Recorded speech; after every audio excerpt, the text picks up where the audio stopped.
আসসালামু আলাইকুম রহমতুল্লাহ। ষষ্ঠ থেকে নবম শ্রেণীর শিক্ষার্থীরা তোমাদের ষান্মাসিক পরীক্ষা আবার কবে শুরু হতে যাচ্ছে তার একটি নিউজ আমরা জানতে পারলাম ইতিমধ্যে। তো এখানে দৈনিক প্রথম আলো এবং কালের কণ্ঠ তারা নিউজ প্রকাশ করেছে তোমাদের ষান্মাসিক পরীক্ষা আবার কবে শুরু হতে যাচ্ছে। তো যাই হোক, ভিডিওটি শুরু থেকে শেষ পর্যন্ত দেখো। আর যারা নতুন রয়েছে অবশ্যই আজ জাতীয় নিউজ চ্যানেলটি অবশ্যই সাবস্ক্রাইব করে রাখবে। সবসময় সঠিক যে তথ্য সেগুলো দেওয়ার চেষ্টা করি, এবং তোমাদের ষান্মাসিক পরীক্ষার প্রশ্ন এবং উত্তর কিন্তু সবকিছু কিন্তু দেওয়া হয়, ঠিক আছে, সঠিক উত্তর এবং প্রশ্ন।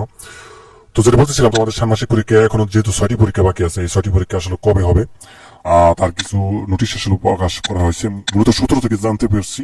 যেমন এখানে একটি কালের কণ্ঠ থেকে যেটি বলা আছে, আমি একটু দেখাই তোমাদেরকে। যে যেটি বলা হয়েছে যে এনসিটিভি থেকে একটি চিঠিতে যেটি জানায় যে শিক্ষা মন্ত্রণালয়ের অধীনে সব শিক্ষা প্রতিষ্ঠান শ্রেণী কার্যক্রম পরবর্তী দিন নির্দেশ না দেওয়া পর্যন্ত বন্ধ ঘোষণা করা হয়েছে। এটা তো তোমরা জানো। এই অবস্থায় তোমাদের যে ষান্মাসিক মূল্যায়ন কার্যক্রম এটা কিন্তু স্থগিত করার নির্দেশ দেওয়া প্রয়োজন। অবশিষ্ট মূল্যায়ন কার্যক্রমের পরবর্তী সময়সূচি পরে জানানো হবে। বিষয়টি হচ্ছে যে অনেকে ভাবতেছে যে ষান্মাসিক পরীক্ষা আর হবে না, বিষয়টি এরকম না, ঠিক আছে। পরীক্ষা হবে, আর এই যে তোমাদের যে সময়সূচি অর্থাৎ পরবর্তী সময়সূচি এটা কিন্তু জানিয়ে দেওয়া হবে যখন শিক্ষা প্রতিষ্ঠান খুলবে, ঠিক আছে। এখন প্রশ্ন হচ্ছে যে কবে খুলবে শিক্ষা প্রতিষ্ঠান বা কবে থেকে তোমাদের ষান্মাসিক পরীক্ষা শুরু হবে।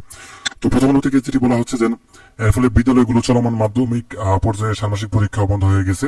তো নতুন শিক্ষাক্রমের আলোকে এই মূল্যায়ন কার্যক্রম চলছিল। তো ঢাকার একটি বিদ্যালয়ে এক সহকারী প্রধান শিক্ষক বলেন, বিদ্যালয় খোলার পর এই পরীক্ষার বিষয়ে সিদ্ধান্ত হবে, ঠিক আছে। কাজেই যবে হচ্ছে তোমাদের যেদিন বিদ্যালয় খুলবে মূলত অর্থাৎ শিক্ষা প্রতিষ্ঠান খুলবে, ওই দিনই তোমাদের হচ্ছে একটা নোটিশ দিবে ষান্মাসিক পরীক্ষা কবে হবে, ঠিক আছে। তো আপাতত হচ্ছে যে নিউজ হচ্ছে এতটুকুই। আর খুব শীঘ্রই তোমাদের হচ্ছে এই বিষয়ে সিদ্ধান্ত আসতেছে যে আসলে পরীক্ষাটি আসলে কবে হবে বা শিক্ষা প্রতিষ্ঠান কবে খুলতেছে।